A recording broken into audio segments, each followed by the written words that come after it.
Bonjour à tous, aujourd'hui l'objectif de cette vidéo va être d'apprendre à réussir le Face Turning Octaèdre.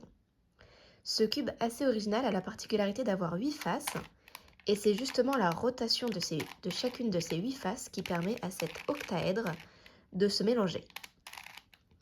Pour résoudre ce casse-tête, on commencera par positionner chacun des angles correctement et puis on placera les 3 pièces centrales de chacune de ces faces, donc ces 3 pièces-là. Et ensuite, on terminera par le positionnement des arêtes, donc les dernières pièces qui restera au milieu.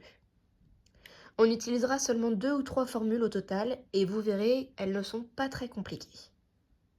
Voilà, le dodécaèdre est maintenant mélangé. On va pouvoir commencer sa résolution en plaçant les angles correctement.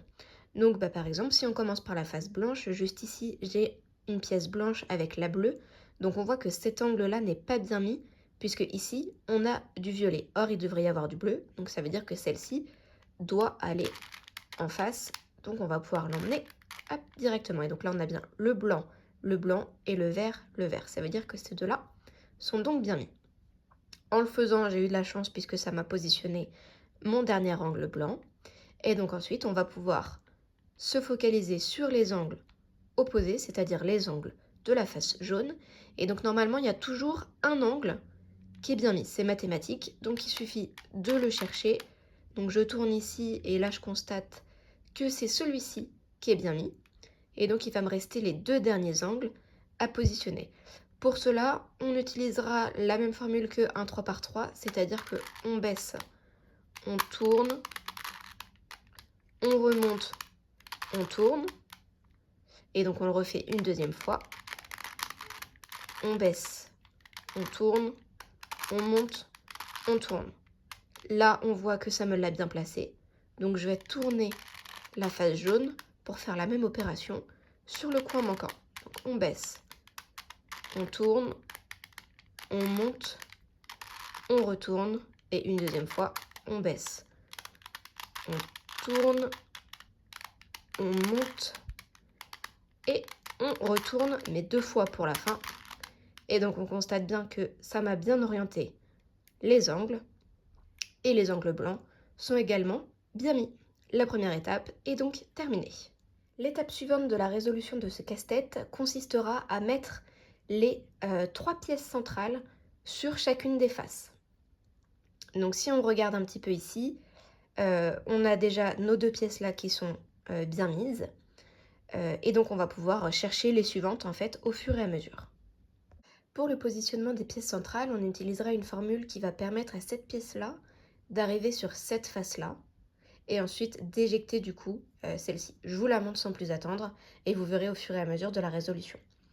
Donc comme on veut emmener celle-ci ici, on va travailler sur cette face-là. C'est un petit peu bizarre, mais vous allez voir. On va baisser la rangée du milieu. Ensuite, on baisse ce côté-là, on baisse ce côté-là. Puis, on remonte ce côté-là. Ensuite, la rangée du milieu, on va la remonter également. Et ensuite, on baisse ce côté-là. On monte ce côté-là. Et enfin, on monte ce côté-là. Et ensuite, si on regarde, on voit bien que la pièce jaune est rendue juste ici. Et la pièce bleue a été éjectée. Alors, si on regarde un petit peu le cube que j'ai ici, je constate que la face bleue est donc juste ici. Et là, j'ai des pièces centrales bleues. Donc, je vais emmener ma pièce centrale juste ici pour pouvoir l'emmener sur ma face. Et on se souvient, comme je vais l'emmener juste ici, je vais travailler sur la face opposée, donc sur celle-ci. Et donc, je vais faire la formule de tout à l'heure. Je baisse la ligne du milieu. Je baisse ce côté-là, je baisse l'autre côté, je monte, je remonte la face du milieu, je baisse ce côté-là, je monte ce côté-là et je remonte celui-ci. Et ensuite, on n'oublie pas de refaire le mouvement. Tout à l'heure, on avait tourné la face violette, donc je la retourne pour remettre mes angles qui correspondent. Et on voit bien que là, la pièce bleue a été emmenée. Et donc, on va faire ça pour l'intégralité de ce dodécaèdre. Donc il faut en fait regarder au fur et à mesure les pièces, comment elles sont mises pour les emmener. Donc là par exemple, J'ai la pièce rouge qui est juste ici. Je vais pouvoir l'emmener ici. Donc je travaille bien sur la face opposée, sur celle-ci, et je fais donc la formule. Je baisse la ligne du milieu, je baisse ici, je baisse de ce côté-là, je remonte, ensuite je monte la ligne du milieu, je baisse ici, je monte ici, et je remonte. Et donc on voit bien que là, ma pièce rouge est bien arrivée juste ici. Alors je ne vais peut-être pas vous montrer toutes les pièces qu'on va positionner, sinon ce serait vraiment long. On va juste s'assurer de certains points de compréhension de votre part.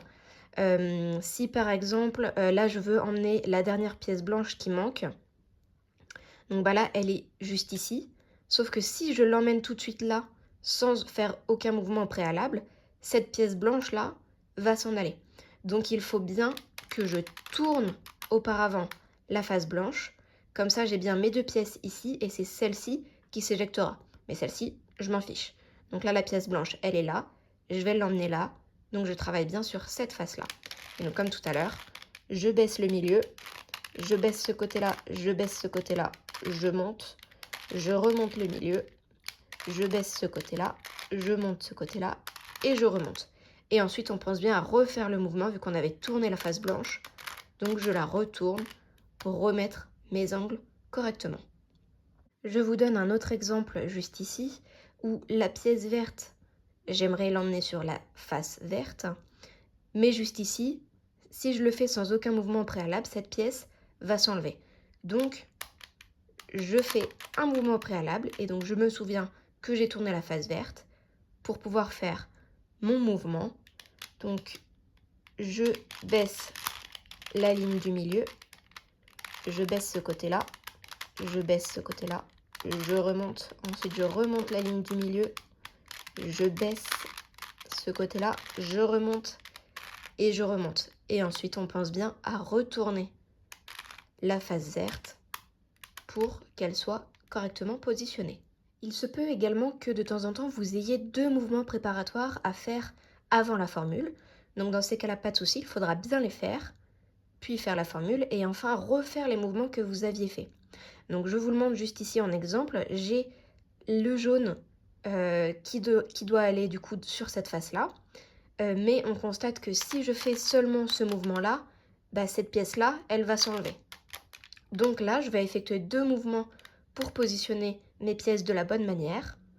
Donc je vais faire par exemple celui-ci, comme ça il est bien positionné, mais également ce mouvement-là pour positionner aussi correctement cette face-là.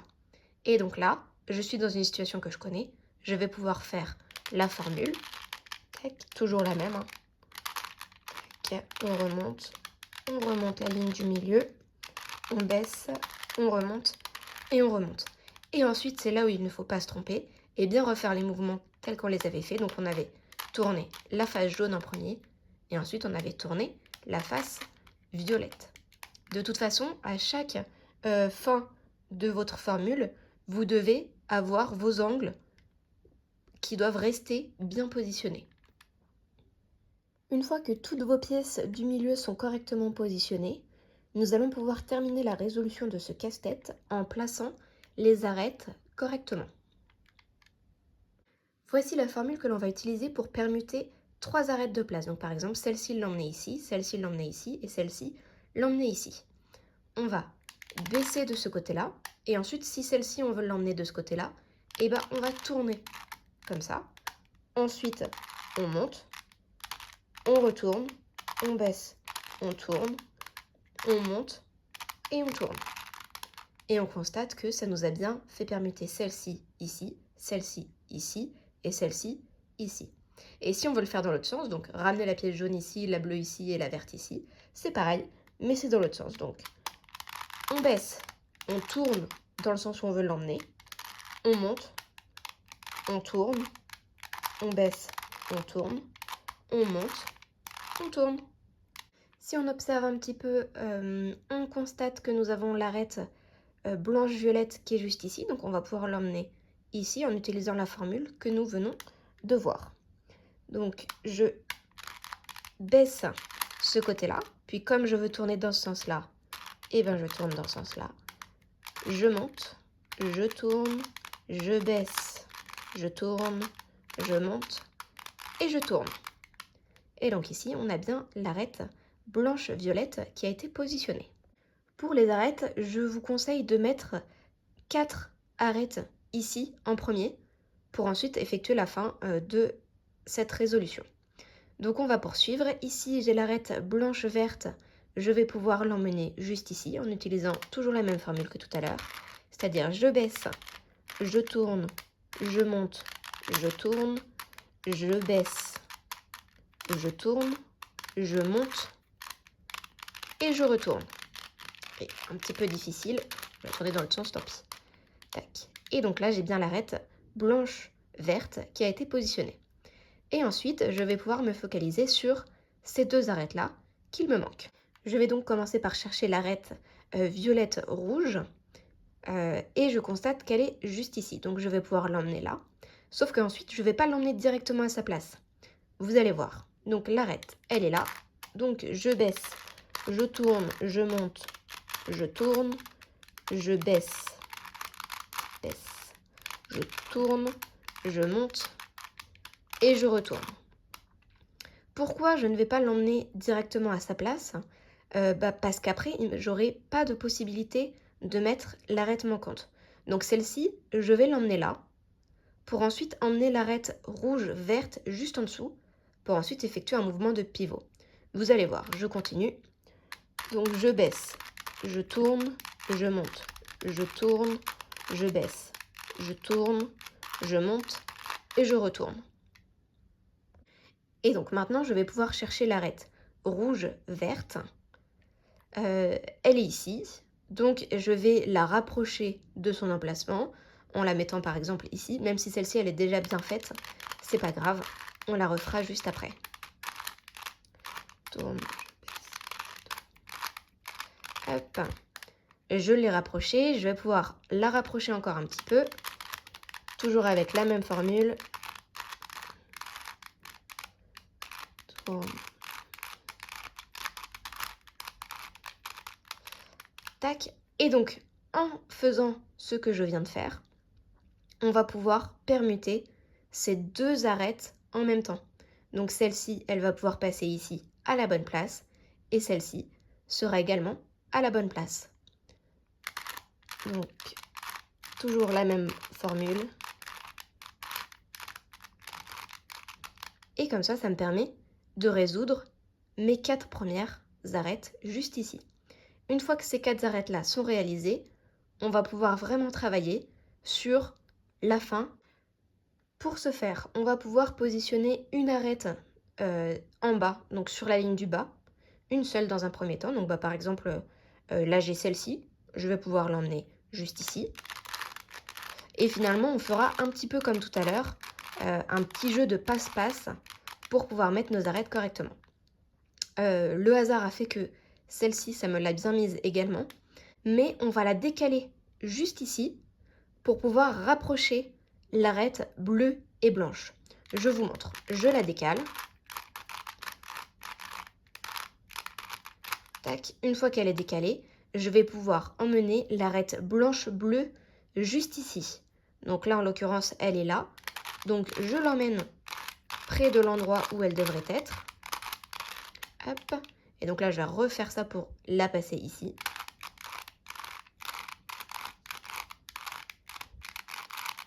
Tac.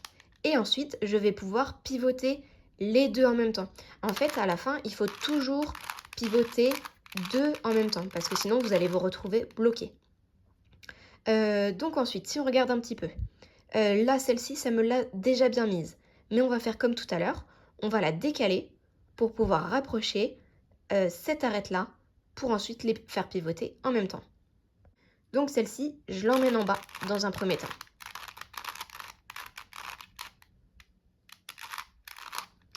Tac, comme ça.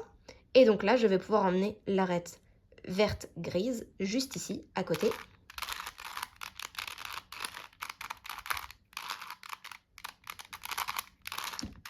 Et donc là, je vais pouvoir pivoter les deux en même temps, ces deux-là, pour les faire permuter comme ceci.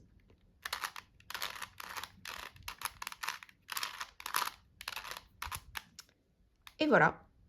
Maintenant, vous avez toutes les clés en main pour pouvoir terminer votre dodécaèdre. J'espère que mes conseils auront pu vous éclairer. Si jamais vous avez encore quelques zones d'ombre ou quelques interrogations, n'hésitez pas à les formuler. Et puis maintenant, amusez-vous et entraînez-vous à le faire plusieurs fois pour qu'il soit bien ancré dans votre mémoire.